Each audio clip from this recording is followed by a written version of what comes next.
Editing.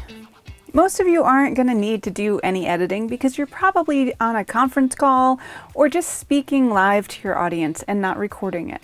However, if you are planning on recording and editing, here are a few simple tricks. The first and most important tip of editing is simply know what you're trying to say and don't mess up when you're saying it, and then you don't need to edit.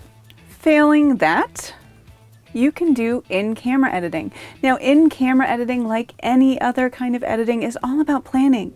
It's about knowing ahead of time what shots you need to get in what order. In-camera editing is where you take your phone or whatever you're shooting on and pause it between shots. So for example, you would get a shot of yourself talking, and then if you need to get a close-up of yourself chopping onions, when you're done talking, you pause the camera, you move it closer to where the onions are, and you record the chopping motion.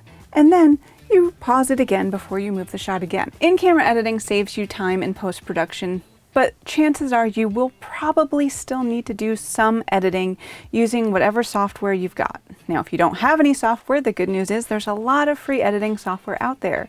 There's Blender, iMovie, Lightworks, and a million others. See what you're comfortable with, see what's free for your operating system, and try it out. Beware of malware though. Another option for editing is the Adobe Creative Suite. I have the entire suite. You probably don't need all of it. You probably just need Premiere. The good news is that it's on the cloud and you can download it and use it monthly for a small monthly fee.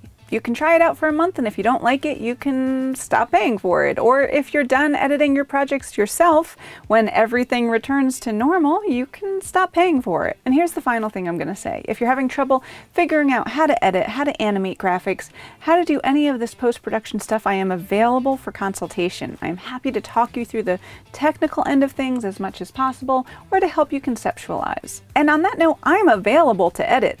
Editing is not face-to-face. We can do editing over distance. You can send me footage, you can send me voiceover, you can send me a list of stock images or footage that you want me to find and put together to music, and I can do graphic animation of text or pretty much anything you can imagine, all from a safe social distance.